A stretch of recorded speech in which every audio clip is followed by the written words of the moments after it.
Last Sunday. Mo bá wa èèyàn Ọlọ́run sọ̀rọ̀. Spoke unto the children of God. Lórí àkòrí ìwàásù tó sọ wípé. Someone topic that said that Igi àjàrà. divine Pẹ̀lú èso rẹ̀. and its fruit. Ní òní ọjọ́ Sunday tó gbẹ̀yìn nínú oṣù karùn-ún ọdún 2021. Today is the last Sunday in the month of May 2021.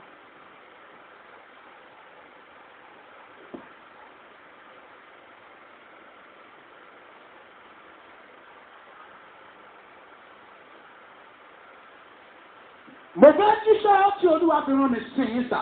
It's about to deliver to us God's message. Gbogbo ìwàásù tí màá ṣe lónìí. The sermon of today, Chapter yìí ọ̀kan gbogbo ẹ̀ ti máa jáde. all will be surrounded around a single chapter. Mi ò ní lọ láti inú Bible verse kan sínú Bible verse mi mo ṣe máa ń ṣe. We will not go from verse to verse. Chapter yìí ọ̀kan náà ni. Just streamlining to a single But chapter. chapter yẹn màá pín in màá split ẹ̀. But it will be splitted. But on the chapter náà ni. But we are just in one chapter. Mo wà níwèé Samuel kìíní. 1 Samuel. Ìjọba ti ẹni pé bíbélì ìròyìn jẹ́ jẹ́ pé bíbélì tiẹ̀ ìwé onídàájọ́ ló ti bẹ̀rẹ̀. Irú ẹgbẹ́ ẹni bẹ́ẹ̀ kì í ṣe kìrìsìtẹ́nì òkú ni. Bẹ́bẹ́lì ẹlòmíì Matthew ló ti bẹ̀rẹ̀. Gbogbo àwọn ó sí àwọn ó ti jáde àná. Samuel kìíní orí 30. 1 Samuel chapter 30. Samuel kìíní orí 30. 1 Samuel 30. Mo gbé láti ẹsẹ̀ kìíní títí dé ẹsẹ̀ ìkẹfà. 1 to 6. Ẹ jẹ́ kí n kà á kí àwọn ọmọ Ọlọ́run máa gbọ́. Ó ti ṣe nígbà tí Dáfídì àti àwọn ọkùnrin rẹ̀ ń bọ̀ sí Sígílágì ní ìjọ́ kẹta. Àwọn ará Amálẹ́kì sì ti kọlu ìhà àríwá àti Sígílágì. Wọ́n sì ti kùn. Wọ́n sì kó àwọn obìnrin tí ń bẹ nínú rẹ̀ ní ìgbèkùn. Wọn kò sì pa ẹnikẹ́ni, ọmọdé tàbí àgbà, ṣùgbọ́n wọ́n kó wọn lọ. Wọ́n sì bá ọ̀nà tí wọ́n lọ. Dáfídì àti àwọn ọmọkùnrin sì wọ ìlú tí wó àti kùn àti obìnrin wọn àti ọmọkùnrin wọn àti ọmọbìnrin wọn ni a kó ní ìgbèkùn lọ. Ẹsẹ̀ 4. Dáfídì àti àwọn ènìyàn tí wà lọ́rọ̀ rẹ̀ sì gbé ohùn wọn sókè. Wọ́n sunkún títí agbára kò sí fún wọn mọ́ láti sunkún. A sì kó àwọn ará Dáfídì méjèèjì ní ìgbèkùn lọ. Ahinoamu ará Jesreeli àti Abigaili aya Nábálì ará Kámálì. Ẹsẹ̀ 6 tí màá ti dá tó. Dáfídì sì banújẹ́ gidigidi nítorí pé àwọn ènìyàn náà ń sọ̀rọ̀ láti sọ ọ́ ní òkúta. Nítorí tí inú gbogbo àwọn ènìyàn náà bàjẹ́, olúkúlùkù ọkùnrin nítorí ọmọ rẹ̀ ọkùnrin àti torí ọmọ rẹ̀ obìnrin. Ṣùgbọ́n Dáfídì mú ara rẹ̀ ní ọkàn lé nínú Olúwa Ọlọ́run rẹ̀. And it came to pass Mama when ẹgbẹ́ sókè bí evangelist. And it came to pass when David and his men were come to Ziklag on the 3rd day, that the Amalekites had invaded the south and Ziklag and smitten Ziklag, and burned it with fire, and had taken the women captives that were therein. They slew not any, either great or small, but carried them away and went on their way. So David and his men came to the city, and behold, it was burned with fire, and their wives and their sons and their daughters were taken captive. Then David and the people that were within lifted up their voice and wept, until they had no more power to weep. And David's 2 wives were taken captive, Ahinoam the Jezreelite, and Abigail the wife of Nabal the Carmelite. And David was greatly distressed, for the people spake of stoning him, because the souls of all the people were grieved, every man for his sons and for his daughters. But David encouraged himself in the Lord his God. Mo ṣì wá níwèé Samuel orí 30. Mo wá gbé láti ẹsẹ̀ 10 títí dé ẹsẹ̀ 16. Mi ò fún Samuel yẹn orí 30 yẹn, mo wá gbé láti ẹsẹ̀ 10 dé ẹsẹ̀ 16. Ṣùgbọ́n Dáfídì àti irinwó ọkùnrin lépa wọn. Ìgbà ènìyàn díẹ̀ tí àárẹ̀ mú tí wọn kò lè kọjá odò Bẹ́sórì sì dúró lẹ́yìn. Wọ́n sì rí ará Íjíbítì kan ní oko. Wọ́n sì mú tọ̀ Dáfídì wá. Wọ́n sì fún ní oúnjẹ.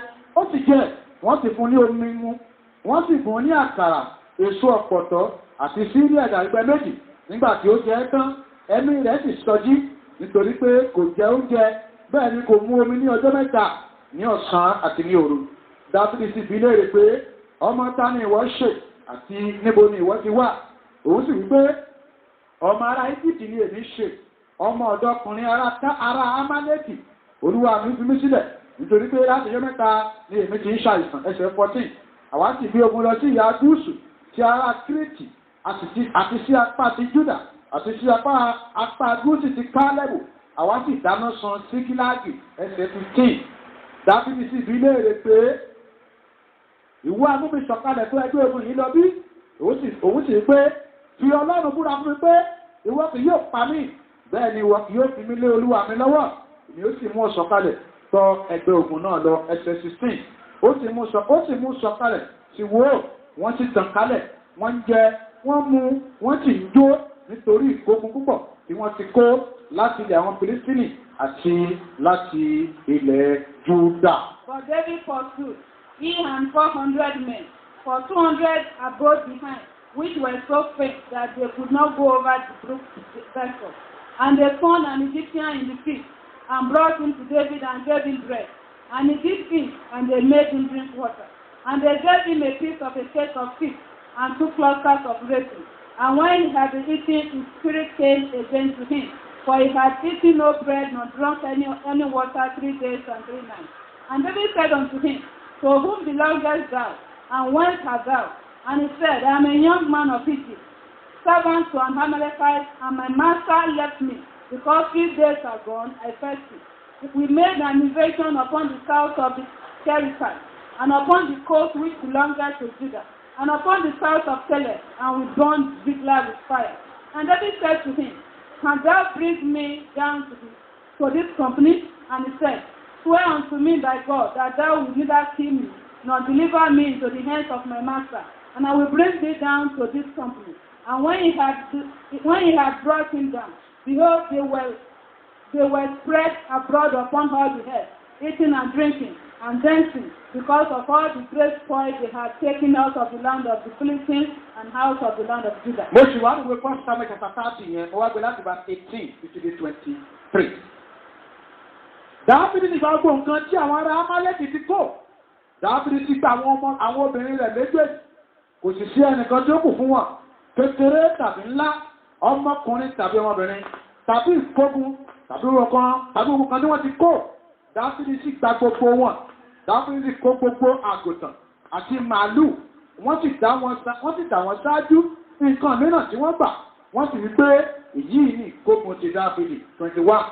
Dáfídì sì bá igba ọkùnrin tí ó rẹ̀ jù àti tí ó tọ́ Dáfídì lẹ́yìn tí ó ti fi sílẹ̀ ní odò Bósítẹ́lì.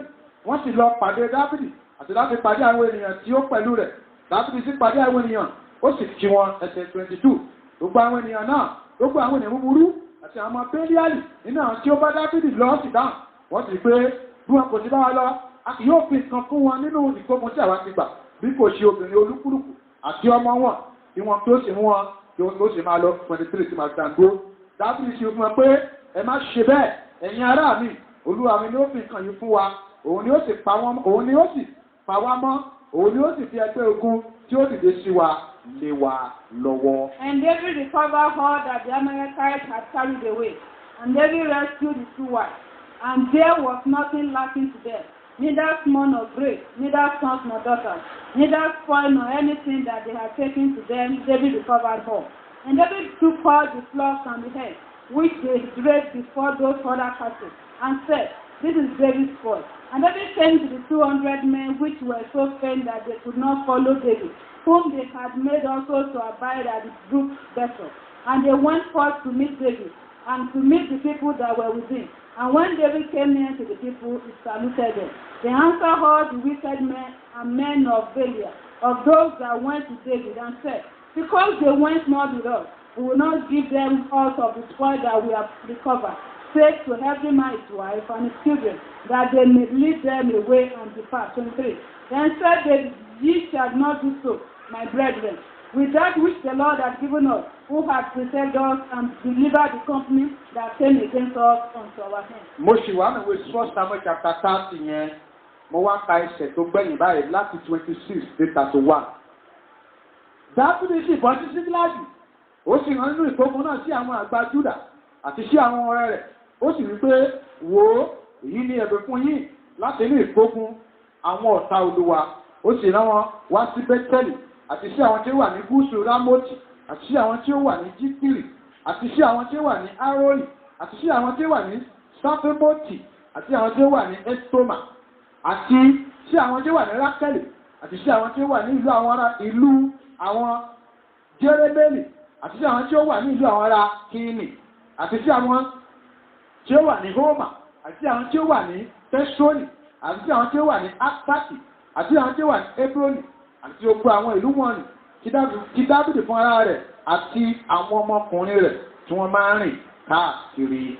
And when David came to Ziklag, he sent of the spoil unto the headers of Judah, even to his friends, saying, Behold, a present for you of the spoil of the enemies of the Lord, to them which were in Bethel, and to them which were in South Ramoth, and to them which were in Jacca, and to them which were in Aroah, and to them which were in Sitimoth, and to them which were in Estemoa, and to them which were in Raka, and to them which were in the cities of Jerahmeelites, and to them which were in the cities of the Canaanites, and to them which were in Ammon, and to them which were in Goshen, and to them which were in Asa, and to them which were in Hebron, and to all the places where David himself and his men were wounded to harm. Ẹ̀yin mẹ́sàn-án ẹgbẹ́ ọwọ́ méjèèjì sókè níbi tẹ́lẹ̀ kò sí yẹn. Mo pariwo jáde pẹ̀lú ìṣkanra àti májèmú tó ń bẹ lára mi lọ́wọ́lọ́wọ́. Àwọn dájẹ́ wọn ti jà ẹ́ lórí ògo kí wọ́n sọ ẹ́ sí kòròkó. Lórúkọ Jésù, owó oṣù karùn-ún kò ní parí báwọn lájẹ́. Wọ́n àjọ ìṣàkóso olóró oṣù karùn-ún kò ní parí báwọn lájẹ́. Sọ́kẹ́ wọn bá yí jẹ́ ìjà mi lórí òrèrè láyé. Ní parí oṣù yìí.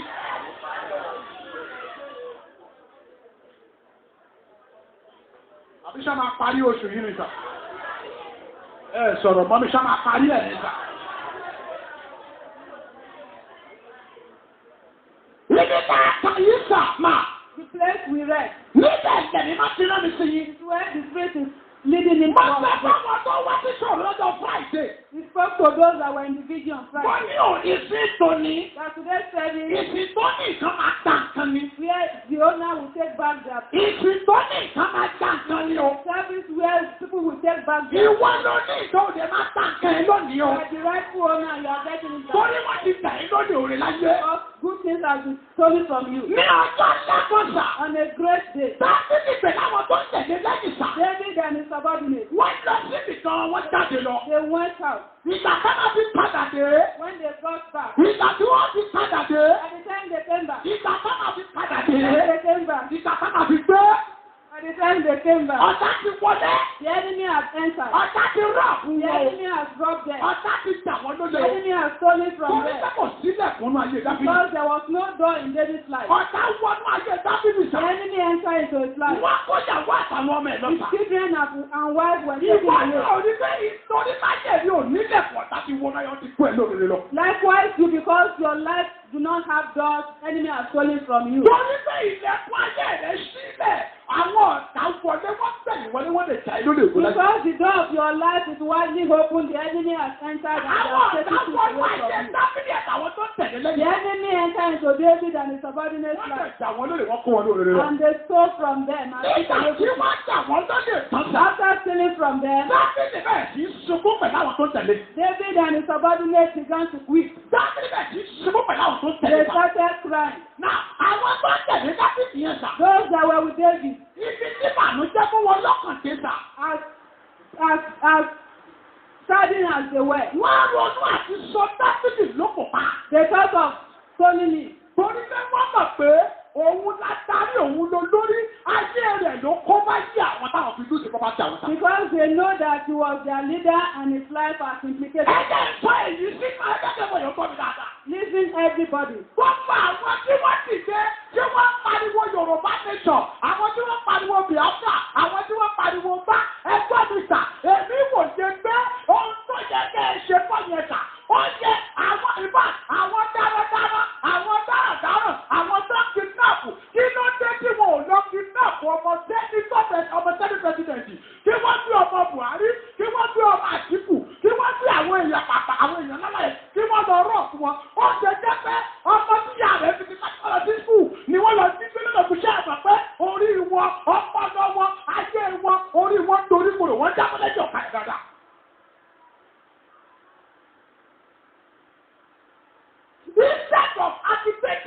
Instead of agitating that we want to divide this nation. Ṣé gbogbo àwọn tí wọ́n lọ káàkiri yẹn nínú gbogbo àwọn kíbẹ̀ Sunday kílẹ̀ tí olùgbẹ̀ tí jẹ́ Ìgbòho kí wọ́n kọ́ ọ̀pọ̀ àwọn tí wọ́n mọ̀ yẹn kí wọ́n lọ sí Àbújá. Kí wọ́n lọ sí àbọ̀fẹ́ ẹbí ìgbésà.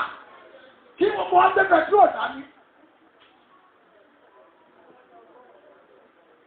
Kọ́ńtò pẹ̀tró dání. Kọ́ sọmọ sí.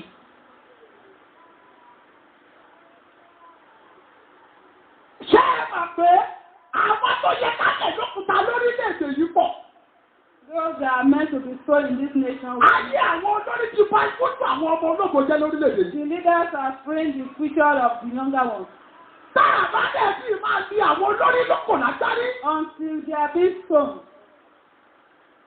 Tá a bá rẹ̀ nìkan tí a ti jẹ́ ní àwa kí wọ́n kọ̀kọ́ra wọn jọ kí wọ́n wá àwọn òkú ayẹyẹ tó lé kí wọ́n sọ ọ́ bóyá pẹ̀lú akọ́kọ́ ọ̀kan ló ń lọ kí wọ́n wá ọkọ̀ ńlá kan kí wọ́n sọ́dọ̀ adarí ẹ̀ páì.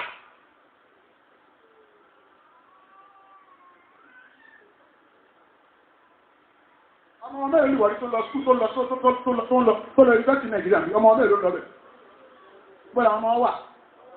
Ọmọ ta ní ń jígbé láti ọjọ́ àwọn ọmọ òun náà ń jígbé.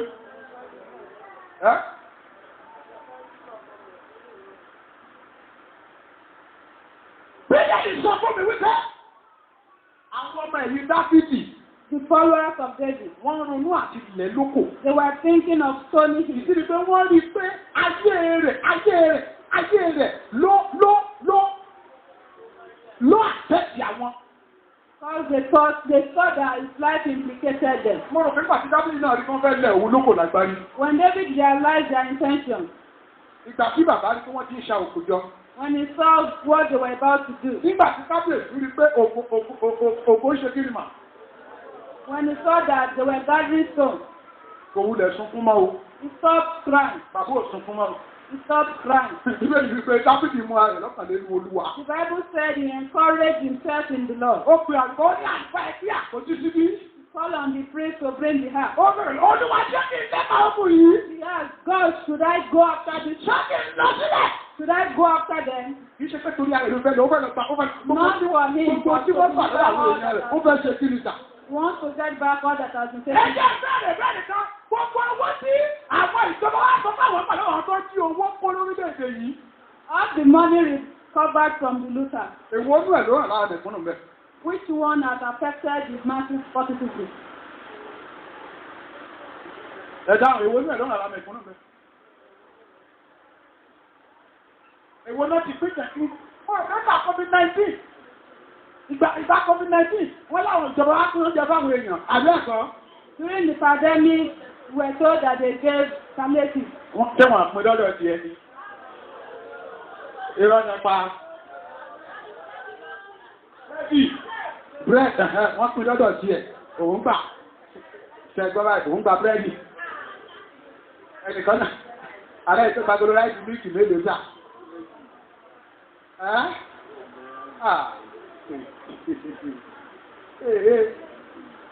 Ọlọ́run dẹ̀ di ọ̀run lọ́rùn. Ó dẹ̀ ń wò wọn, ó ń wò pé níbo ni màá gbà yọ sí àwọn èèyàn yìí. Gbogbo àwọn tí ò tí ó gbádùn ayé kan tó wáyé. Ṣọ̀pá àwọn kan láyé wọ́n ti sọ́bà yí ẹ̀. Àwọn kan ní ò tí ó gbádùn ayé tó wà. Àwọn kan láyé wọ́n sọ ẹ́ sínú wàhálà. Gbogbo àwọn táyé wọ́n ṣáájú ẹ̀ sínú problem. Àwọn kan tọ́bọ̀ wọn ò ní jẹ́ èèyàn láyé. Wọ́n láwọn kan wọn ò ní jẹ́ èèyàn láyé. Ìgbà tí Dábìdì rí òkò tó le. One day they saw the heavy stone. Ìgbà tí ọba rí pé òkò fẹ́ máa ba òun And látàrí. the king saw that he was about to be stoned. Ó gbègbè. He took a step. Torí pé àwọn adarí wa, torí pé ọkọ̀ adarí ò ní pírẹ́sọ̀, wọn ò lórú pé ìyá ń jàwé èèyàn. Because leaders are not feeling the force of the masses. Ẹlòmí inú wọn kò tí ì parí ìjọba tó ń ṣe, ẹlòmí ò tí ì parí ìtẹ̀ náà tó wà, wọ́n tún ti ń bà, kí lẹ ti ń pè é? Wọ́n ti bá bà bẹ́ẹ̀. Some are here to be through with their tenor and already they are clamoring for second part. Gàrí náírà ní ẹ̀ ló lè ra gàrí náà yẹn ná. 70 naira ike.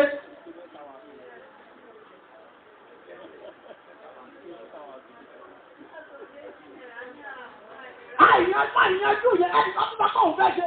Òun fẹ́ let's do 2023 together. A ti wà ní 2020 kí la wà yìí ná.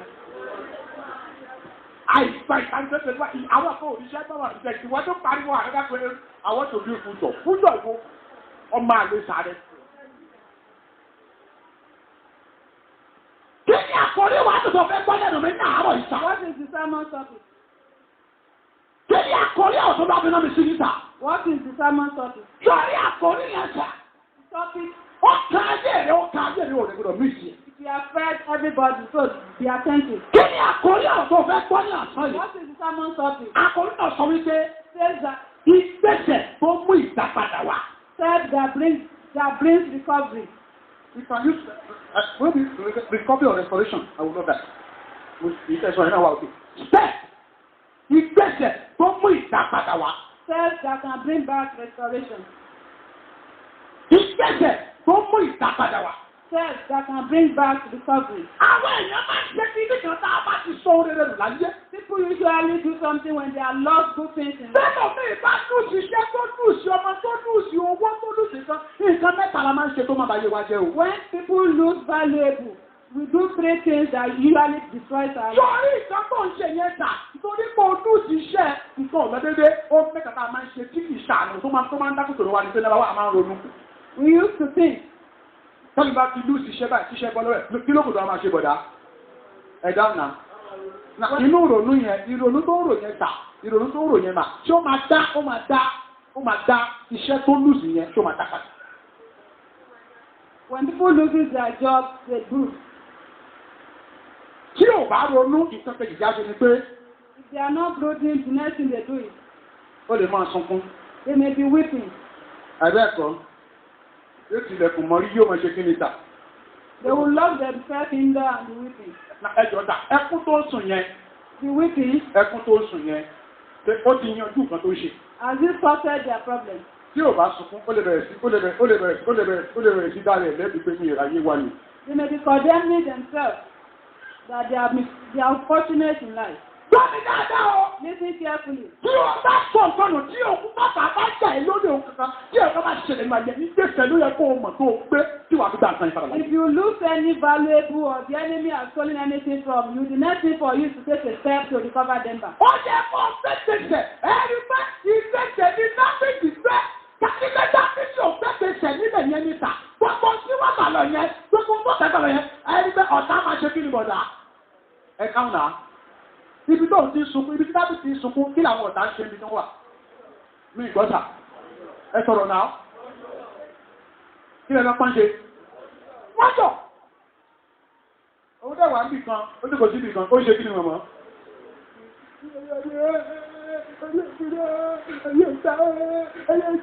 Ọ̀tá máa ní pẹ̀rẹ̀ ayé ẹ̀sìn kan sáà máa ń gbé yòókù ẹ̀rọ báyìí náà, sunkún pa. Ọ̀tá bẹ̀rẹ̀ pé wo bí mo fẹ́ kó ronú kó gbóògùn jẹ fọ́ ìrìn ara ẹ̀ lọ kó sódò káyé ẹ̀ parí tó bá rògbòlò lẹ́yìn lọ kó sódò lọ commit suicide. The enemy will be bringing evil suggestion of suicide. Torí kọ́ ọ̀rọ̀ pé bí tí ronú ẹ̀ máa lọ nìyí. Àbólúwa sọ pé pé. The Lord said that. Ó ní kí n sọ fẹ́yìn náà tẹ̀wọ̀n bí lónìí. I should tell us. Pé kí n sọ fún ìgbésẹ̀ tí wàá gbé tí wàá fi gba gbogbo nǹkan tí wọ́n gbà lọ́wọ́ ẹ̀ padà. The steps you have to take that will make us. Torí gbogbo tí wọ́n gbà lọ́wọ́ ẹ̀ gbogbo tọ́ta gbà ó máa gbà padà láàárọ̀ yìí. Torí àkórí ẹ̀ sọ wípé. The sermon topic says that. Ìgbésẹ̀ tó mú ìdápadà wá. Steps that bring back recovery. Ẹ jẹ́ lọ sọ̀rọ̀ ìṣíníyè fún ọjọ́ tòní. Word of enlightenment for today. Ẹ jẹ́ lọ sọ̀rọ̀ ìṣíníyè fún ọjọ́ tòní sà.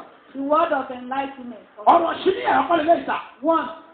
Ọlọ́run ò ní dìde wá bá ọ nínú ìṣòro rẹ̀. God will not arise and come and meet you in your problem. Ọlọ́run ò ní dìde wá bá ọ nínú ìṣòro rẹ̀. God will not arise and come and meet you in your problem. Ṣùgbọ́n ìwọ bá ọ ní ìṣòro ni wàá dìde láti tọ̀ Ọlọ́run lọ. But it is for you that has problems to arise and go to God. Jẹ́ tuntun sọ torí àti yẹn. Ọlọ́run ò ní dìde wá bá ọ nínú ìṣòro rẹ sà. God will not come and meet you in your problem. Ṣùgbọ́n ìwọ tó o ní ìṣòro. So it is you that is having problems. Ní wàá dìde láti tọ̀ Ọlọ́run lọ. That will arise and go to God. Má èyí pẹ́. Notice that Kì í ṣe Jésù ló dìde láti lọ bá Bátẹ́mẹ̀ wá fọ́jú. it was not Jesus that went to Bartimaeus the blind. Oh God, oh God, mọ́mí yóò gbọ́ dáadáa. Mo ní Ọlọ́run ò ní dìde wá bá ọ nínú ìṣòro rẹ jẹ́. Jesus will not come and meet you in your problem. Ṣùgbọ́n ìwọ náà nílò ni wàá dìde láti tọ̀ Ọlọ́run lọ. It is you having problem that will arise and go to God. Má èyí pẹ́. Notice that Kì í ṣe Jésù ló dìde láti lọ bá Bátẹ́mẹ̀ wá fọ́jú. it wasn't Jesus that went to meet Bartimaeus the blind. Bẹ́ẹ̀. So, Yet, bẹ́ẹ̀. yes, Kì í ṣe bàbá ọmọ onínàkúnà it was not the prodigal father ló dìde lọ bá ọmọ onínàkúnà. who went to meet the son. Dìde láti lọ bá Ọlọ́run nínú ìṣòro rẹ. Arise and go to God in your problem.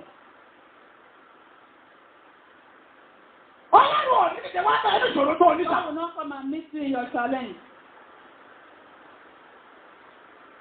Oh God, ẹnìkan ló wo gbọ́ kí mo dẹ̀ máa ṣe báyìí. Tí mo tún sáré yẹn ṣá. Am I too fast? Should I say it one more time?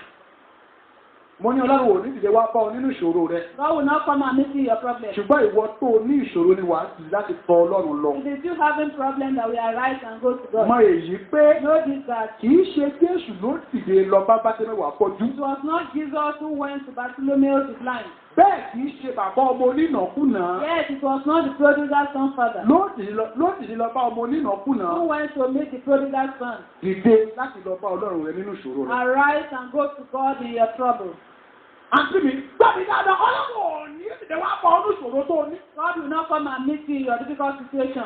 Iṣẹ́ lọ bí fẹ́, ó ní ìṣòro, ó lè retí kọ́ àwọn amóhùn bẹ̀. Ọlọ́run ò ní wá. Ìwọ tó níṣòro ló máa dìde tọ̀ Ọlọ́run lọ sí. Some are having problem and they are expecting God to come and meet them. He will not come. You have to go to Him. Ẹ jẹ́ kí n ṣe ilé ìṣẹ́jú ní kẹta.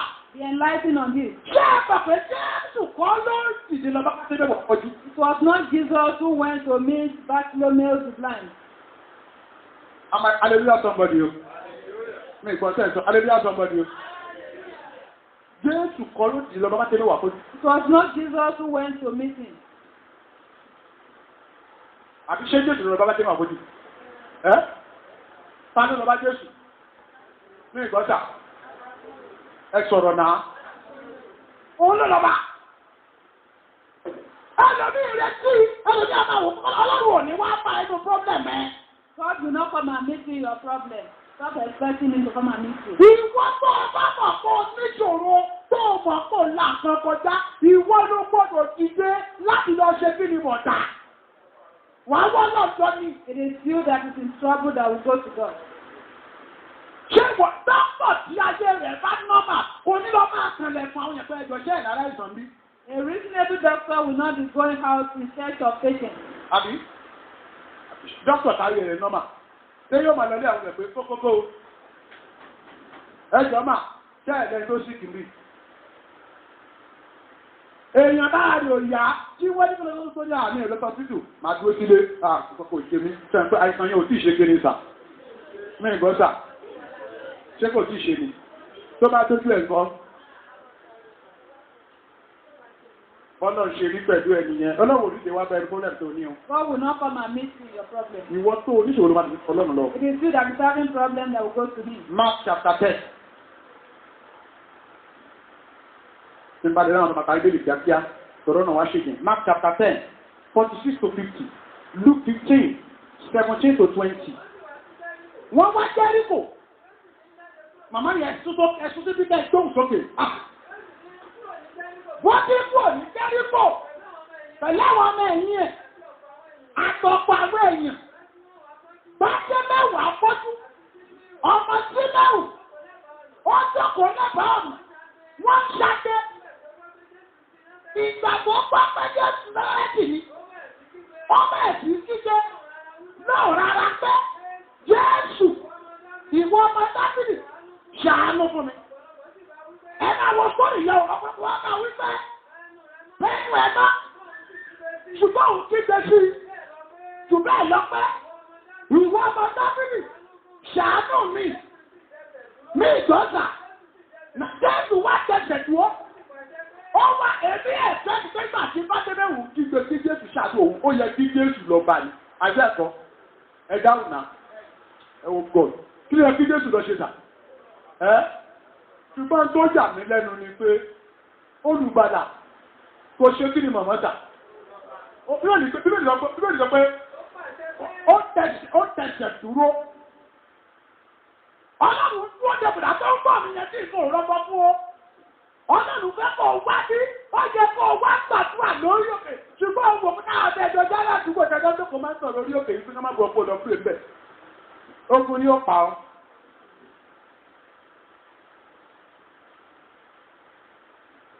ṣọ́ọ̀ṣì wà lẹ́gbẹ̀ẹ́ lẹ́yìn ìkọ́lẹ̀ ṣọ́ ìgbàdì fún ọlọ́jọ́ ó ní ọlọ́run bá ti pọ́lọ́run yàrá ìjọba àdámi lóhùn ibẹ̀ lọ́ kù sí.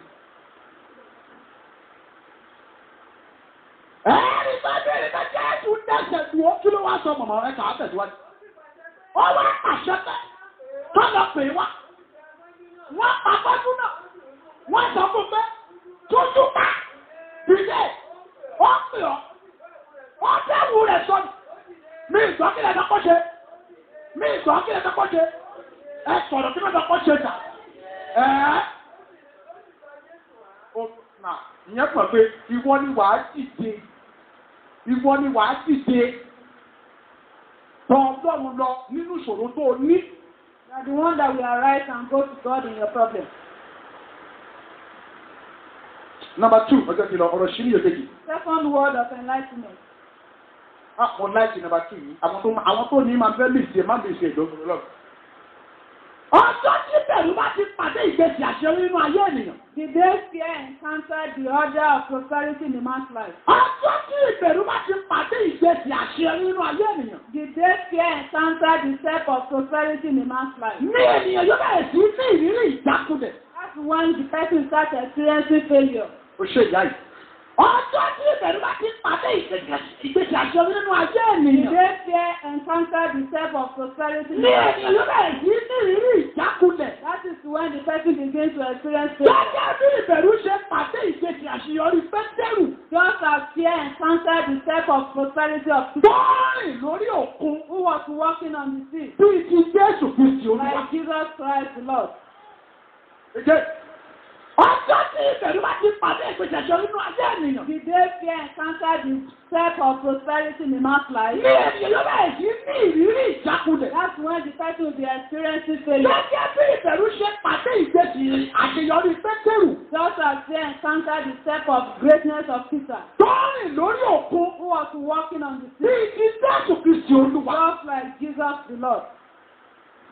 Ọjọ́ tí ìbẹ̀rù bá ti pàdé ìgbésí àṣeyọrí nínú ayé rẹ̀ máa ní ìjákulẹ̀ láyé. The day fear encounters your step to greatness, that's when you will be experiencing. Bọ́ọ̀ bá ti ní tẹ̀gbẹ̀sẹ̀ kan tábìlì bá ti lè bẹ̀rẹ̀ lórí kí nìyẹn ò ní àṣeyọrí bẹ̀rẹ̀. If you are taking a step of greatness and you allow fear, you will not be able to achieve anything. Báyẹ̀ ẹ bá ti dá lórí ìgbésẹ̀ ògbó tó fẹ́ gbé o máa dolódò láyé. If you become scared on the step of greatness, you will remain stagnant for life. Tí o bá ti bẹ̀rẹ̀ sí bẹ̀rù lórí nǹkan tó yẹ kó o ṣe tà ọ̀nà rẹ̀ ò lè tú tà. By the time you start to entertain fear and the step that you have to take that will make your life. Àwọn àkọláwọ̀ ọ̀rọ̀ yẹn kọ rárá. Mo ní ọjọ́ tí ìbẹ̀rù bá ti pàdé ìgbésí àṣeyọrí nínú ayé ènìyàn. Ní ènìyàn yóò bẹ̀rẹ̀ sí ní ìrírí ìjákulẹ̀. Gẹ́gẹ́ bí ìbẹ̀rù ṣe pàdé ìgbésí àṣeyọrí Pétérù tó ń rìn lórí òkun bíi ti Jésù Kristi Olúwa. Ṣé ẹ mà pé Pétérù sà? You know that Peter Kò rìn lórí òkun ní sà. has never walked on the sea. Hallelujah somebody o. Oh God, oh God. Hallelujah somebody o. Pétérù ò rìn lórí òkun ní He sà. has never walked on the sea. Àbí ṣé Pétérù rìn lórí òkun ní sà? Has he? Àbájá kan. But on a day, Jésù rìn lórí òkun. while Jesus was walking on the sea, Pétérù wá rí Jésù lórí omi. and Peter saw him on the sea, Pétérù sọ fọ́dún wa pé and he told the Lord wọ́n that ẹgbẹ́ ẹ̀yìn ní sà. if you are the one, leave. Àṣẹ́kẹ́mi náà máa rìn. Command me to come. Jésù ní Pétérù. Then Jesus said to Mo Peter, fẹ́ ṣe àṣeyọrí láyé. you want to achieve success in Ó life, yá máa rìn bọ̀. start coming. Pétérù náà bá gbẹ́sẹ̀ sórí Then omi. he began to walk. Ó bẹ̀rẹ̀ sí í lọ. He started walking. Ó bẹ̀rẹ̀ sí í lọ. He began to walk. Bó ṣe ń lọ. As he was going, Mátíù àti Áńdérù tó wà ní ọkọ̀. Matthew Matthew and Andrew in the boat. Àwọn Nàtàlẹ̀ tó wà ní ọkọ̀. Other disciples in the boat. Wọ́n ní yẹ́! Pẹ́ẹ́tẹ́rù! Ìkúdà! Yẹ́! Rọ́bìnà! Yẹ́! Àwọn ẹlòmíràn náà gbọ́, wọ́n ṣe gbáríwò yẹn, pẹ́ẹ́tẹ́rù náà ní àgbókú o, yẹ́! Ẹja, kò tí ìṣẹ́jú ẹ̀ méjì lọ, kí ló ṣẹlẹ̀ sí Pétérù bọ̀dà? Then the moment Peter entered fear began to. Do you know fear will discourage your sources of achievement in life? Fear. Ordinary fear could discourage your sources of achievement in life. Ìbẹ̀rù lásán. Ìbẹ̀rù. Ó lè discourage ẹnu òṣìṣẹ́ ìgbà tí ó láyé. Iṣẹ́ ìfẹ́ máa ń pààyàn sá. Kí ló pa ẹlòmí ṣọ́ọ̀kì ni o? Àbí ẹ̀kọ́ níta. Ẹ̀dá ọ̀nà kí ló pa ẹlòmí? Ṣé àpé ṣọ́ọ̀kì máa ń pààyàn? Ó wọ́n dáhùn. Oh God. Nítorí ṣe nílé mi, ìlú ìmọ̀ tí mo ti ká bí i wọ́n pè láti àfíìsà ní àbí ìgbòdó. Ṣé àpé ṣọ́ọ̀kì máa ń pààyàn ṣá? People can die of fear. Yes, ló ṣe yẹn ta. A ní ìtàn pè ní Áfíríkà máa sọ fún Manisa. Cardiac arrest. Yóò pààkì ní o. That would be the end. Ta ló dẹ́rù bọ̀ ẹ́? Who is scaring you? Kí ló dẹ́rù wọ̀dé? Why are you startled? Ẹ̀rù kí ń bà ẹ́ tẹ́lẹ̀ náà. You are usually not careful. Ó ti fi sáàmì pé ọdún ìṣẹ́. You have determined that this Máa is gbé àwọn ìgbésẹ̀ tó le. safe from dangerous Àwọn steps. ọ̀rẹ́ ló fẹ́rù dá ìdúró. Your friend has stopped you with fear. Ẹ̀jẹ̀ ilé yín ló ti sọ ìjẹ́ pé ta ló ṣerú ẹ̀rù ní fámìlì yìí. It is the blood of your family that is stopping you. Ó dà mọ́ pariwo jáde fà. Ẹ̀mí ẹ̀rù. Èyí tó ta ìgbésẹ̀ ògbó rẹ̀ tó wọ́n ṣẹ́. Àgbà ẹ̀kọ́ sáná ẹ̀rù sí ẹ̀ náà.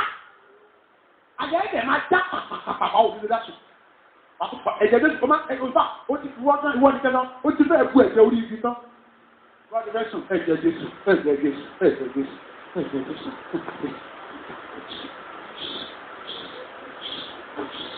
Ṣé wọ́n nìkan náà fẹ́ jẹ̀yẹ sílẹ̀ fún yìí? Mo pariwo jáde.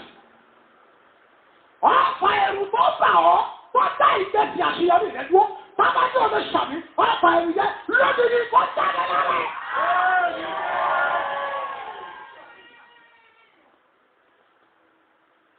Ẹ̀rù lásán.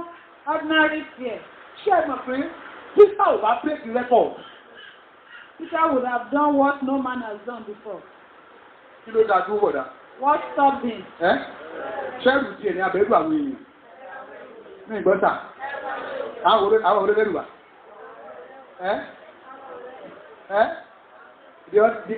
The other disciple now, Mr. Peter, orí ẹ̀ burú lónìí. Ṣé ẹ Jésù lágbàá ìwò lágbàá ẹjá máa jẹ́? Ṣáàkì rẹ̀ yẹ́!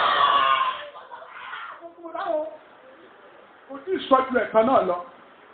Kí ló ṣẹlẹ̀ sí bọ̀dá? Bẹ́ẹ̀ sí sink. Began to drown. Ògbó tó agbára tó gbé dání yẹn kúrò lórí ẹ̀. He lost the power that was taking him. Boldness! Ọjọ́ tí boldness bá ti sọ̀rọ̀ l'achievement ti sọ̀rọ̀. If one loses boldness, the achievement is gone. Ẹ lọ́wọ́ àwọn ọmọ tàbí kí àwọn ọmọ tàbí máa ń gbowó lọ́wọ́ yẹn sà. Go and look at those cows. Kí ni wọ́n fi gbowó sà? Kí ni àwọn ọmọ tàbí gbowó? Boldness.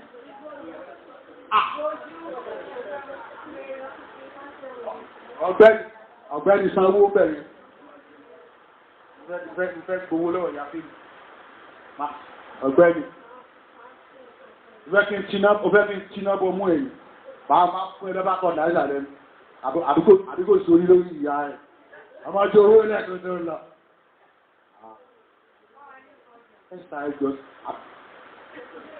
Àbí wèrè iṣẹ́ ìyá ẹ̀.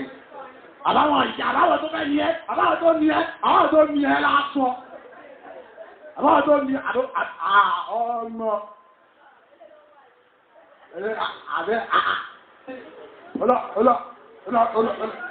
Ọlọ́rìjà ara rí ìṣá. Wọ́n ṣe ní olórí orúkú rí ìṣá. Ọlọ́rìṣà àbí òkè rí ìṣá. Ọlọ́rìṣà òkè rí àyà rí ìṣá. Ọmọ èmi kẹ̀. Èmi scorpion.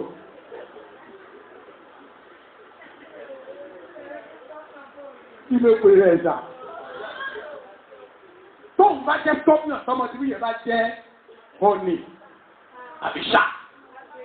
àti ọ̀gbẹ́ni máa ọ̀gbẹ́ni wọ́n bí máa mọ́ mi wọ́n jẹ́ ọ̀rọ̀ ní kan léwé gbọ́ ọmọ kéètù ní mi ò pẹ́ lọ́jà mo sán lórí mo dúró pa mo dúró ní oró báwo mo ní ìyàwó rẹ̀ ní ọmọ lẹ́gbọ̀n wèrè ọmọ bá tí wèrè lẹ́bí àkèrè ṣe ààrẹ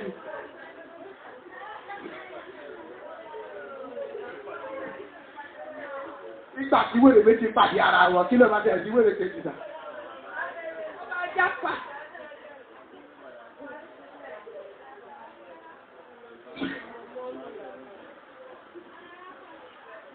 Kò sẹ́rù mi.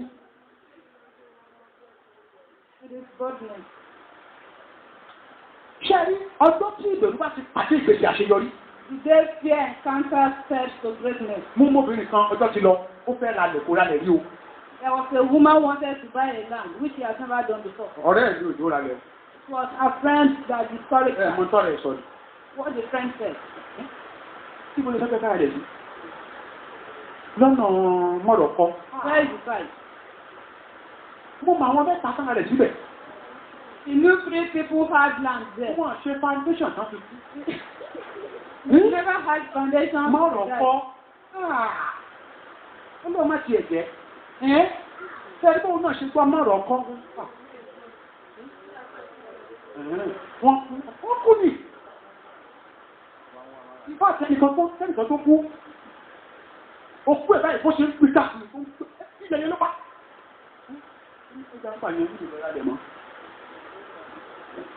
Ó sì fowó lẹ̀ ó lẹ̀ lọ́wọ́ fáwọn ọ̀rẹ́ rẹ̀. Ìgbà tó tó bí 10 years, ọ̀rẹ́ tó sọ fún pé wọ́n ra lẹ̀ sí mọ̀rọ̀kọ́, ilé méjì lòun kọ́ sílẹ̀. Same friend that discouraged her had 2 buildings in that same area. Tó bá yí ẹ̀jẹ̀ ní àbúta yí ẹ̀ṣì. Kí ló fi bá yí ẹ̀jẹ̀ ta? Kí ló fi bá yí ẹ̀jẹ̀ ta?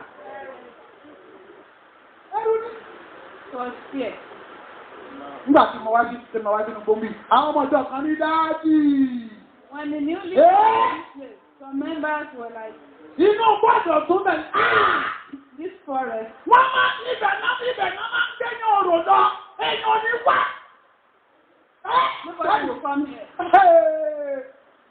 Ṣẹ́rí inú òrò tó bá ti gbẹ́yìn òrò láàrin ìlú, ọmọ ọbẹ̀ gangan ni. Ẹ má lọ bẹ́ẹ̀ o. Gbogbo wa, wọ́n máa lóró òkè. Wọ́n náà ń gbé irun bẹ̀. Olúwa sọ fún mi pé gbọ́ ibẹ̀ yẹn gan-an ni àwọn ìràwọ̀ tí ń dúró dì ẹ̀. God said, this is where stars are waiting for him. Bí mo ṣe wá ní ugbó nìyí. That was how he got here. Inú ugbó tá a wà ní ìsìn. This same bush we are. Èèyàn mẹ́rin ló ń gbé inú ugbó ìtòlé mọ̀. How many people are now living here now? Ní ìgbọ́ta. Olódò. That's the top open up. Ìwọ táyé ẹ̀ máa sún. Ìfẹ́ kò dẹ́rù bẹ̀ nìkan. Tájẹ̀tì. Máa fi wàrà sùn ó ti kó lórí iṣẹ́ wa tájẹ̀tì ẹni o. Wà á pariwo mọ́ ni o. Wà á ní mo ti gbàtọwọ́ yín lọ́sàn-án yìí. Tẹ́rù wà sí ìtọ́wọ́ yín lọ́sàn-án yìí. Sọ́kẹ́ bá gbẹ́tọwọ́ yìí.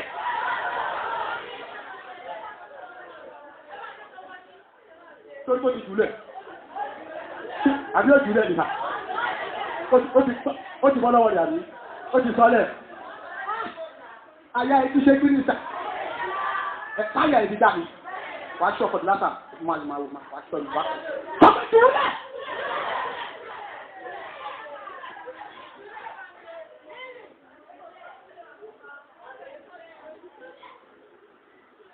Tó ti jùlẹ̀. Torí pé kò lápọn. Ọwọ́ kan ló ṣe kiri ìta. Tó ti eléyìí òjì ẹ̀gbọ́dọ̀ máa ti torí wọ́n wò bí apẹ̀rẹ̀ gúrè yìí. Èyí ò gbọ́dọ̀ fi mọ́lẹ̀ tó máa kì í lè. Òun gángan mẹ́ra rẹ̀ gan. Wọ́n sùn bí oṣù kàní. Júlẹ̀!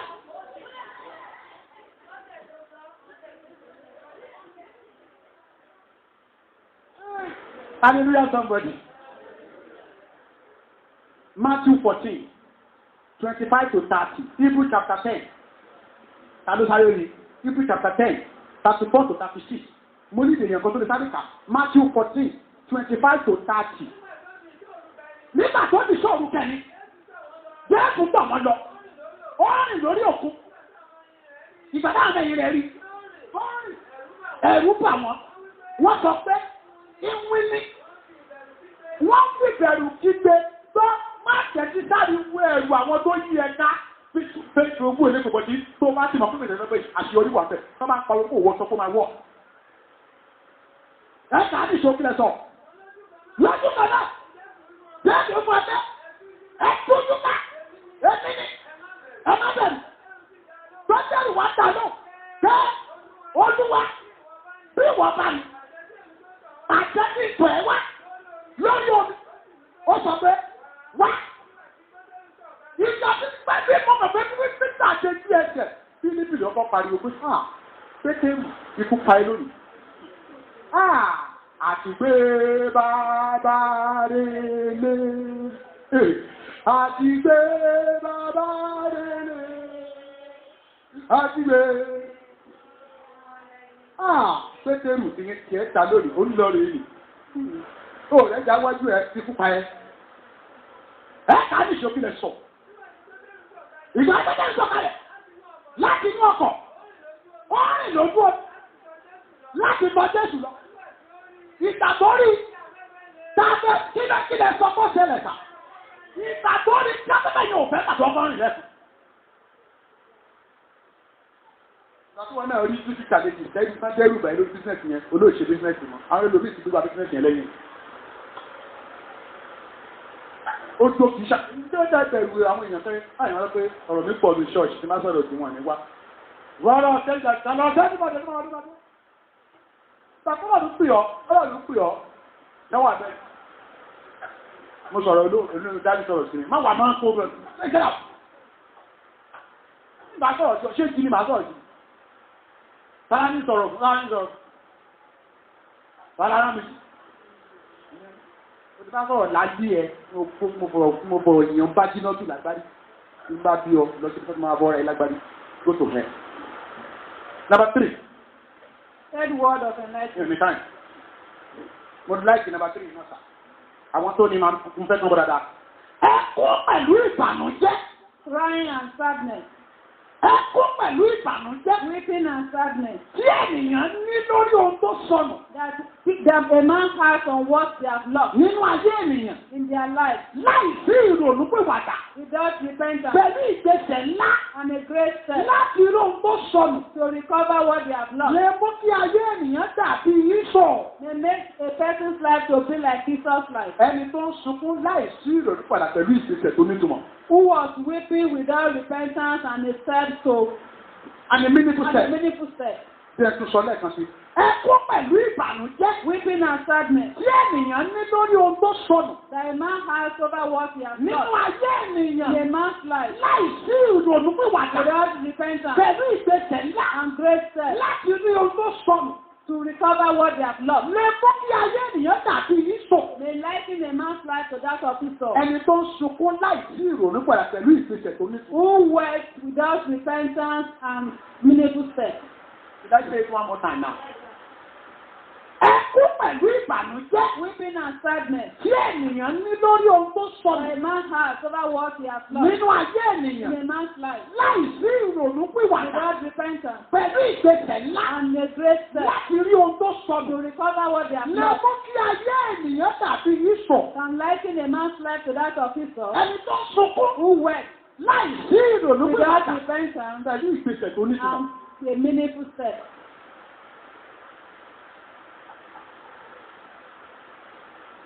Ẹ̀kọ́ pẹ̀lú bànújẹ́ láì ṣègbèsè lórí ohun tó sọ̀rọ̀ láyé ẹ̀ kò nítumọ̀. Ordinary weeping and sadness without taking a step has no meaning. Ẹlòmíì mẹ́kún sọ̀rọ̀ kò mọ orúkọ mọ́ núrò. Some are good at weeping, but they are not thoughtful. Ìyàtọ̀ wà nínú tó ń sunkún àtẹni tó ń ronú o. There is difference between a somebody that weeps and someone that is so Ìyàtọ̀ thoughtful. tó wà nínú ẹni tó ń ronú mà ẹgbò mi sà ẹgbọ́n dáadáa. Then there is difference between Ìyàtọ̀ tó wà nínú ẹni tó ń ronú àtẹni tó ń rorí. somebody that is thinking and the one that is thoughtful. Ẹ ṣe bí. Oh God. Mọ́mí yẹn ò rí nǹkan yẹn. Wọ́n dà kí wọ́n sọ pé àwọn òbí kọ pé mo ti sáré jù lẹ́ẹ̀kan. Ẹ ṣáà fẹ́ kọ́ báyìí kọ́ báyìí fàyà. Ṣé màá tún sọ ni? Ṣé kí n sáré sọ lẹ́ẹ̀kan sí? Lẹ́ẹ̀kan àrí. Àwọn ará Sambisa ló wà ní. Ẹkún pẹ̀lú ìbànújẹ́. Weeping and sadness. Tí ènìyàn ní. That a man has. Lórí ohun tó sọnù. On what he has lost. Nínú ayé In ènìyàn. a man's life. Láì sí ìrònú pé wàdà. Without repentance. Pẹ̀lú ìgbésẹ̀ ńlá. And great steps. Láti rí ohun tó To sọnù. recover what they have lost. Lè mú kí ayé ènìyàn. And lighten their life. Dàbí ìsọ̀. To be like Esau. Ẹni tó ń sunkún. Who was weeping. Láì sí ìrònú pé wàdà. Without repentance. Pẹ̀lú ìgbésẹ̀ tó nítumọ̀. And a meaningful step.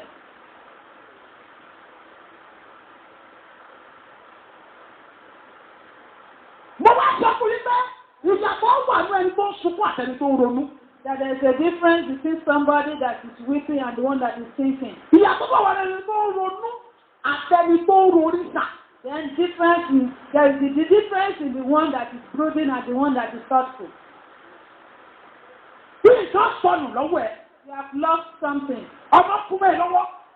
Lost a child. Iṣẹ́ pọ́ lọ́wọ́ ẹ̀. Lost a job. Ọwọ́ á rẹ̀ lẹ́kún.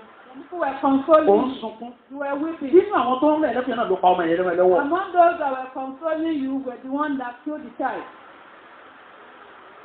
Olùsí ogún ẹ̀. You lost your glory. Olùsí àṣeyọrí ẹ̀. You lost your success. Ẹ kúkọ́ lórí. You do not need to weep. Ìgbésẹ̀ tó yẹ kó gbé. What is needed of you Ó yẹ kó ronú bó ṣe lè rìkọ́bà tó yẹ kó fún nọ́mbà to rẹ̀. think of how to recover what has been taken. What Má has mi been ṣe ní taken. ìtọ̀ sunkún. Esau wept. Ìsọ̀ sunkún. He actually wept. Nígbà tí Jacob gba ogún òbí ẹ̀ lọ. When Jacob had supplanted him, Ẹkún lásán ní ìsọ̀ sùn. he was just weeping. Ìsọ̀ ò ronú bó ṣe lè rí ìgbà padà. Esau was not thinking of how to recover back. Kò dẹ̀ rí ìgbà padà tí kò fi jáde. And he never got it till he died. Bẹ́ẹ̀ bá rẹ́dọ̀ mi inú church. If you see someone in the church, Tí pásítọ̀ bá wà sí wa máa kéde ẹni tó ń bọ́ wá sùn. while during the ministration, they can weep. Omi ajá ni lójú ẹ̀. They will be weeping. Tó bá ti lè ti tó kan báìbù rẹ̀ báyìí. As soon as they stood up and carried their Tó Bible, kan báìbù rẹ̀. thus said the Bible, Tó bọ́ ta tó dáná ògo Olúwa ń bẹ̀ yẹn. stepped out of the auditorium. Gbogbo ẹkún tó ti sùn yẹn ó ti kù bẹ́ẹ̀ sórí òkè. All the weeping has been left behind. Nítorí ń ṣe lọ ní òtún máa ń ṣe lọ. They continue with their normal life. Fún kọ̀. It is not weeping. Ìrònú padà ló nílò. You need repentance. Ìgbésẹ̀ ló nílò. You need to take a step. Ẹ̀dọ̀ wo ayé ọ̀pọ̀lọpọ̀ ó dàbí Ísọ̀ ni. Ísọ̀ dùn sí ẹ̀kọ́ kò mọ bó ṣe máa jẹ́ tiẹ̀. So many people are like Esau who lost things and never thought of how Kò to. sẹ́ni tí ò lè lù sí ẹ̀. There's no one who cannot lose a thing. Bọ̀ tó bá lù sí ẹ̀ ò lè jẹ́ tiẹ̀. If you lose it, you can get it back.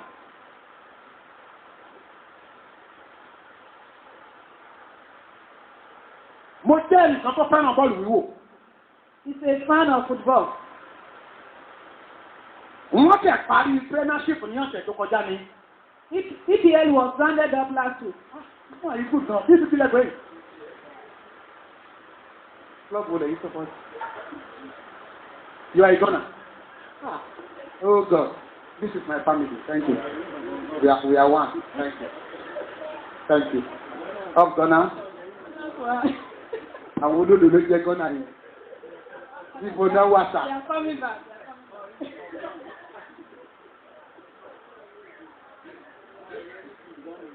Nà nínú EPL sábà kọjá yẹn sà. In the concluded EPL, Nígbà tí wọ́n máa bẹ̀rẹ̀ EPL yẹn, when they were to start, klọ́ọ̀bù kan náà Man City. there was a club that beat Man City. Wọ́n náà wọ́n 5-2 nílé wọn. They beat them 5-2 in their home. Man City lùsì àwọn géèmù kan lórí ara wọn. Man City lost some games in succession, Ṣùgbọ́n àwọn náà padà gba sí. but eventually they won the league. Wọ́n gba líìgì kan, wọ́n tún gba dọ́bù, wọ́n gba líìgì, wọ́n tún gba kábò kárọ̀bọ̀ wọ́n tún gbà. Wọ́n lùsì ẹ̀ níbẹ̀rẹ̀. They lost it at the beginning, But wọ́n ṣe yẹn. then they got it back. Má máa bẹ̀rù àti lùsì nǹkan. Do not be afraid to lose a thing. Èyí tó yẹ kẹ́gbà lánàá wọ́n tún lùsì ẹ̀ lánàá.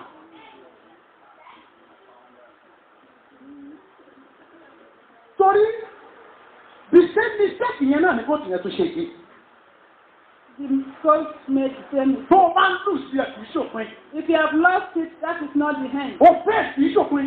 Failure is not the end. Ronú bó ṣe máa gbàgbàdà ni. Think of how to get it back. Bísí tó máa gbàgbàdà. Determine to get it back. If I do it 100 times, I will still do it again. Tí a bá pàdánù rẹ̀ nígbà ọgọ́rùn-ún, ẹ máa gbà padà. I'm not someone who easily give up on what I'm doing. Wọ́n kì í ṣe ẹni tó máa ń lè ṣe ń gbà ká mú lórí. Even if I fail, Wọ́n tilẹ̀ ní ìjákulẹ̀. Even if people castigate me on what I'm doing, Ó ti ẹ̀ pé àwọn èèyàn dá wọn lẹ́bi lórí ohun tó ń ṣe. I will still do it again. Wọ́n sì padà ṣe. That is the mark of gambling. Èyí ni bá ṣe mú àwọn akọni. Okay. If I'm talking to somebody here, be aware méjèèjì sókè. Wọ́n rán mi sí ọ, ọ̀rọ̀ tí ẹnu mi jáde. Àṣẹ tẹ̀lé. Àwọn tó fi agbára tán pàpàrà gba tó jẹ́ tiẹ̀ lọ́wọ́ ẹ̀. Àwọn tó gba tó bìlọ́ọ̀mù sí ẹ̀. Àwọn tó àìjáàkì promise Ọlọ́run lórí ayé ẹ̀. Àwọn tó dá ẹ lóró tí wọ́n sọ ẹ́ sí òògùn láyé ẹ̀. Tọ́ba jẹ́ kó o lè pariwo àmì torí pé náà mi ò ní máa gbà padà. Láàárín 48 hours, ohun tí wọ́n fi pátá yẹn, áńgẹ́lì fi má jẹ̀mú dá padà. Sọ pé màá dájọ́ ni ó. Àbúrò nígbà fẹ́ ní sà. Ìgbọ́. Ẹ bá délé lọ kàrúbé nìyẹn ọjọ́ ti lọ. Hebrew chapter 12, 15 to 17. Genesis 27, 34 to 38. Láàárín 10 minutes, mo fẹ́ sọ ìpèsè mẹ́jọ 8 steps. tó lè mú ìdápadà wá sínú ayé ènìyàn That tó will ti sọ ọ̀nà láyé. bring us back into a life that lost valuable to life. Mo fẹ́ sọ ìpèsè mẹ́jọ 8 steps. tó lè mú ìdápadà wá sínú ayé ènìyàn tó ti sọ ọ̀nà That láyé. will bring recovery back into a life that has lost things. Màá fásitì gan ìpèsè mẹ́jọ. 8 steps. Ìgbésẹ̀ mẹ́jọ 8 steps. tó lè mú ìdápadà wá sínú ayé ẹni tó ti sọ nǹkan nù That láyé. will bring recovery back into a life that has lost it. Táwọn èèyàn á dẹ̀ lè fast báyìí. Can I say somebody who can be very fast? Ìgbésẹ̀ mẹ́jọ 8 steps. tó lè mú ìdápadà wá sínú ayé ẹni tó ti sọ nǹkan nù That láyé. will bring recovery back into the life that has lost something. Ìwọ tó bá rí kọ́lẹ̀ after service náà máa send ẹsẹ̀ wá kan bọ̀ wá ní rí kọ́lẹ̀ dáadáa. Mo fẹ́ sọ ìgbésẹ̀ mẹ́jọ. Ìgbésẹ̀ mẹ́jọ. 8 steps. Ìgbésẹ̀ mẹ́jọ tó máa mú kó gba nǹkan gbà lọ́wọ́ ẹ̀ padà. That will make you get back what has been taken away from you. I want to tell you steps you are going to take to possess your possession. Number one, ìgbésẹ̀ àkọ́kọ́, First step. ìgbésẹ̀ pẹ̀lú Ọlọ́run. Step with God. Ìgbésẹ̀ pẹ̀lú Ọlọ́run. Step with God. Ìgbésẹ̀ pẹ̀lú Ọlọ́run ni. Step with God. Tó o bá máa ta tí wọ́n gbà lọ́wọ́ ẹ̀. If you must recover what has been Tó taken o away bá from fẹ́ you. ìdápadà. If you want O recovery, nílò ìgbésẹ̀ pẹ̀lú you Ọlọ́run. must take a step with Torí God. Ọlọ́run ló mọ ibi tí wọ́n gbà á sí. Because it is the Lord who knows. Ọlọ́run ló dá ọ ló mọ tí wọ́n gbà nù ayé. God is the one that created you and knows what Ìgbésẹ̀ has been taken tẹ́jà away bá from dé you. láì sọ́dọ̀ bẹ́ẹ̀ kò ní wọ̀. Any step taken by a man without God will not go anywhere.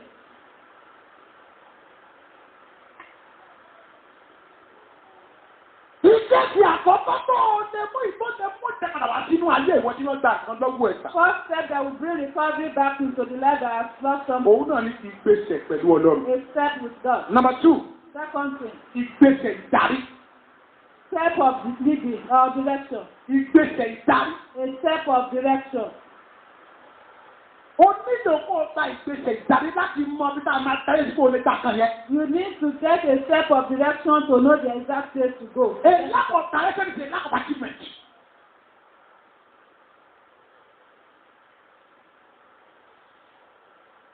When there is no direction, you place your business at a long location.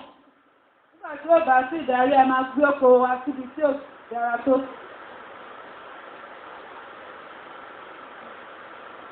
Am I talking to somebody here? Ẹ̀ka tí wọ́n mi yóò gbọ́n tí mo sọ. Bí a ti ń sọ ìdẹ̀bù. Ń fọ wébà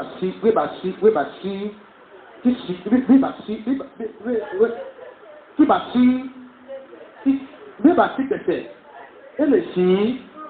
Ẹ lè sí wọn kún, ó lè sí irun kúnran.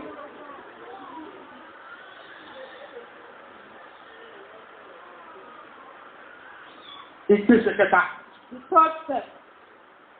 Ìgbésẹ̀ kẹta. The third step. Tó lè mú ìjápadà sínú ayé That ènìyàn. will bring recovery back Ó ní into your life. ìgbésẹ̀ àpọn. Ìbò rẹ̀ The nílẹ̀ wá. step of a zeal. Ó ṣe ìgbésẹ̀ àpọn. A step with a zeal. Tí Dáfídì bá gbọ́dọ̀ ẹni káàbọ̀ kan wà tán fẹ́sẹ̀ Dáfídì ọ̀dẹ làwọn èèyàn wọ́n dá wọn tó Some sẹ́yìn. people wanted to go with David, but they were lazy and they were stopped. Ẹni tí ò bá lápọn kò lè gbà nǹkan padà. If you are not zealous, you cannot get back what you have lost. Ọ̀tá kan lọ́wọ́ orí mi ò lágbájá. The enemy took something from you and you are saying, I don't have strength. Ó lágbájá báwo wájú àgbàjá ni o. You must look for it. Ẹni tí ó bá lẹ tàbí tí ò bá kórodo kò lè gbà nǹkan. Anyone that is lazy cannot get anything. Wọ́n lọ kó tì mọ́. Lọ kó tì mọ́. Lọ kó tì mọ́. Ó lọ kó tòmátì. Tòmátì. Tòmátì rè. Èsìgbà kan fọwọ́ tẹ̀ tí ò ṣe kí ni sà. Wọ́n fọwọ́ tẹ rodo wò. Kórodo. Bóòrodo ṣe rí. Jẹ́ ká yóò tiẹ̀ náà ta. Let your life be hot. Ṣáàkàn. Be zealous. Ṣáàkàn. Inú ẹ̀ ló ti lè gba nǹkan padà o. In it, you get back what you have lost. Ìgbésẹ̀ kẹrin. The fourth step. Ìjọ fún màmá sáré. Òun náà ni ìgbésẹ̀ ìlépa. Step of pursuing. Ṣé o pé Dáfídì náà lépa ni? David also pursued. Wà á lépa ni. You have to pursue. Tó o bá sí àwọn tó gbà kan lọ́wọ́ If you do not pursue those that are stolen from you, wọ́n á fi èrè ṣàpín láyé ni. they will share your own upon their own. Àwọn tó lépa ni ò sí mi. Those that are pursuing you, they are not resting. Àwọn tó ní ọwọ́ sùn. Those that are after you, they are not sleeping. Ẹni tí ò lè lépa. Somebody who cannot pursue O lè gbà fún ìpadà o. cannot recover what they have lost. Ṣé ẹ̀mọ̀ tó béèrè mẹ́ta Dáfídì béèrè bẹ̀ yẹn? David asked 3 questions. Ó ní Olúwa Oh Lord, ṣe ní bíbá. should I, in pursuing them, will I meet them? Èyàn tó fẹ́ báyìí kí ló fẹ́ ṣe ẹni ẹ̀fẹ́ ṣe bọ̀dá. Somebody that wants to overtake Ní somebody, ìbọn sà. they need to run. Àgbẹ̀mọ̀ ìjà sí nípa.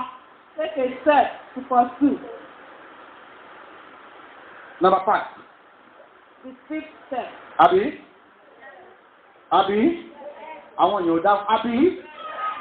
Ìgbésẹ̀ karùn-ún 5th step tó lè mú ìdápadà wá sínú ayé ẹ̀. that can bring recovery into your life. Òun ní ìgbésẹ̀ ìrúbọ. The step of sacrifice. Ṣé àbàtẹ́ Dáfídì ṣèwúbọ?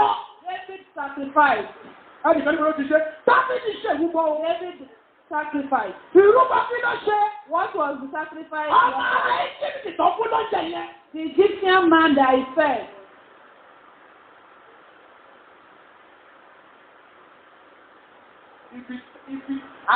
Ibi táwọn bá yí ẹ̀jẹ̀ lé nílẹ̀ fún tìmẹ̀lẹ́ o. The stinginess has closed the door against you. Torí pé wà sára dé ní ìjà, ọmọ rẹ̀ lẹ̀ ti dé. Mo mọ̀ ní òkú oúnjẹ ilẹ̀ fún ó jẹ sí ẹ̀jẹ̀ fún lọ́dínárì ìjà rí. Ó débi ló ń pa mọ́nàmọ́ná fún.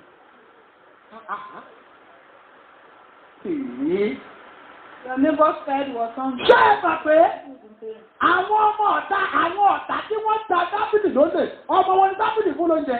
The enemy that stole from David fed their servants. Òun tó lọ́kùn Dáfídì lọ níbi tí wọ́n kó rí ayé ẹ̀ lọ. He was the one that took David to where the people were gathered. Sunday tó mọ̀ ìrora ní táwọn èèyàn ṣe ìpín fún èèyàn ṣe ọlọ́run àjẹ́ẹ̀kọ́ ẹja àrùn wọn sọ̀rọ̀ máa ó ti dìjàgbóró ìṣẹ́ parí ó ẹja ti rí ọ̀fẹ́. Mo ti mẹ́nu débẹ̀ wọ́n yíò padà. Bàbá ẹ má lọ bẹ́ẹ̀.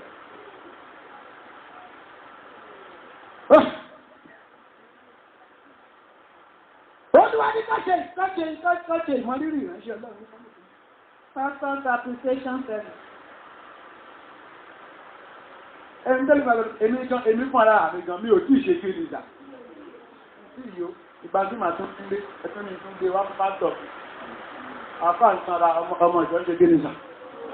Ẹ̀wọ̀n láti bẹ́ẹ̀ bá fi ṣe ìṣeré àgbọn pàdé láti ṣe tẹ́lẹ̀ ilé tó wà nílé tó wà lọ́wọ́ mi.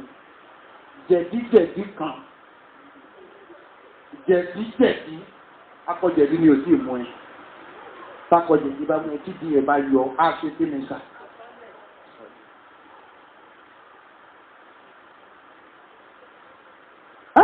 Ìrúbọ tí obìnrin yẹn ṣe nígbà tẹ́lá ìjà lọ bá obìnrin okó ara sẹ́rífàtì yẹn ní òjò kú tọmọtọmọ. The sacrifice that the woman of Zarephath offered for Elijah was what? Ṣé bí lásọ̀pà ló fẹ́ jẹ́ kó lọ fún?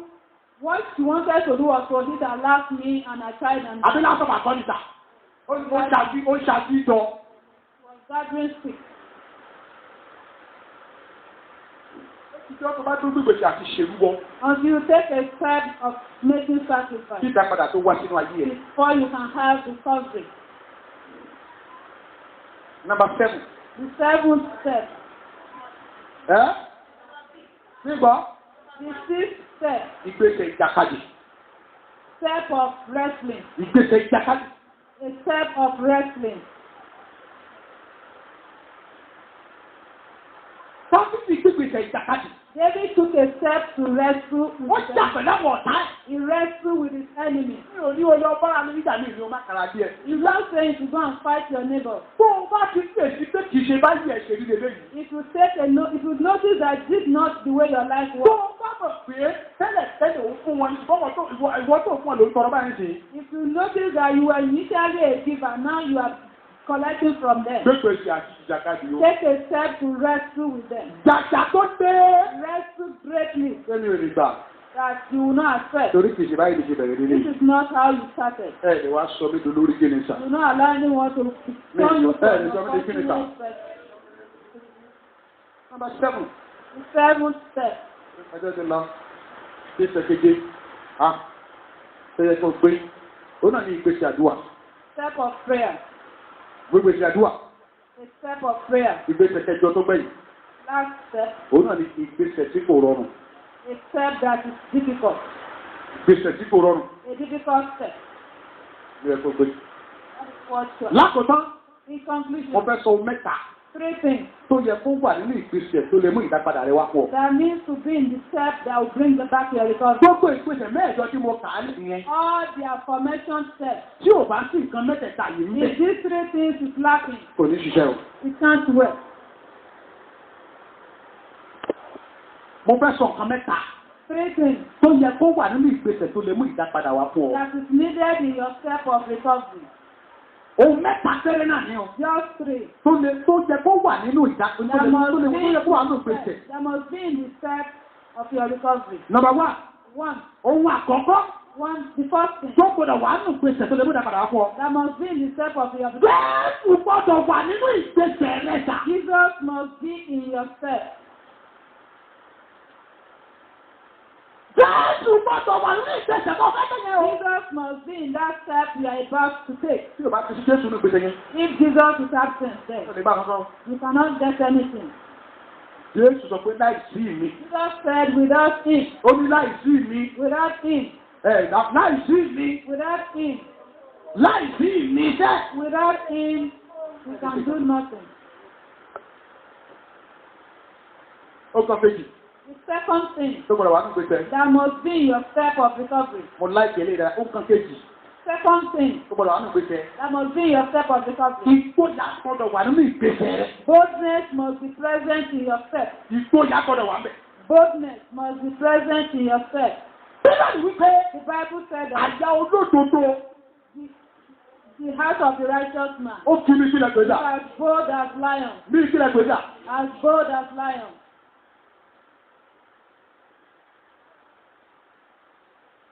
Ìgboyà gbọdọ̀ wà bẹ̀. Boldness must be present. Ìkẹta tó gbẹ̀yìn àti The lọ́lẹ̀. third and the last one. Torí mo fẹ́ sa ìlànà ìlànà. Ó ń kọ́ kẹta tó wà bẹ̀. The third and the last Tó one gbọdọ̀ wà nínú ìgbésẹ̀ rẹ̀. that must be present in your step of recovery. Ìgbàgbọ́ gbọdọ̀ wà nínú ìgbésẹ̀ rẹ̀. Faith must be present.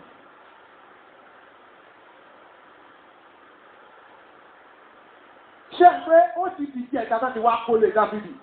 It has taken 3 days that his house was boggled. Ìgbà tí wọ́n sọ pé kó lọ gbà padà. When he was told to get it back, Tí ìgbàgbọ́ Yorùbá sọ pé máa rí kinní yẹn gbà. if his faith has not told him that he will get them Tí back, ò bá gbà pé ò máa rí kinní yẹn gbà. if he did not have faith that will get them back, Níṣe kí ni mọ̀mọ́? he wouldn't go. Kò nígbà. He wouldn't get it. Gbogbo nǹkan téèyàn bá ń gbà láyé gbogbo tí ẹ bá máa gbà dáhùn àdúrà tí a bá lẹ́yìn láyé tí a bá ṣe ogun kan láyé orí sí ló dúró lórí ìjà. If you must get answers to your prayers, it is based on your faith. Ẹ̀yin wo ni ìgbàgbọ́ yín pè? ìgbàgbọ́ rẹ̀ gbé pé kò sí kankan máa káǹtì ẹ̀ ṣùgbọ́n oṣù jù tá ń lọ yìí ní gúúsù nílà oòrùn níwọ̀ oòrùn àti àríwá wọ́n á máa fèrè ránṣẹ́ sínú àkáǹtì ẹ̀. ṣé ìgbàgbọ́ rẹ̀ sọ fún ẹ kó o lè dá nǹkan rẹ̀ láyé bó ṣe rà? Ebi rọrọ ẹ̀ tó gbogbo lè pọ̀ síbù. Mo ti parí ọ̀rọ̀ náà. Here is the conclusion of Kí ni àkòrí ìwàásù tó gbọ́? what is the sermon topic. Ó sọ pé ìgbésẹ̀. Step, Ìgbésẹ̀ step tó mú ìdápadà wá. that brings recovery. Mo ti sọ gbésẹ̀ fún ọ báyìí. Those steps have been told. Ṣé o fẹ́ gbà ní àbò fẹ́ máa sọkún lójú kan náà? Are you willing to get it back or you want to continue to weep? Ṣé o máa dìde sọ̀rọ̀ rẹ̀ ní àbò fẹ́ kápẹ́ sọ̀rọ̀ ara ẹ̀? Will you stand on your face or you just take mood? Ṣé o fẹ́ tẹ̀síwájú ní àbò fẹ́ jókòó sójú kan? Do you want to press forward or Tó o bá fẹ́ tẹ̀síwájú, if you want to press tó o forward, fẹ́ gbà á padà, you want to get it back? tó o ti gbà tó ẹ tó wà lẹ́sẹ̀ rẹ̀ yẹn. Ìdè ṣáájú ẹ̀.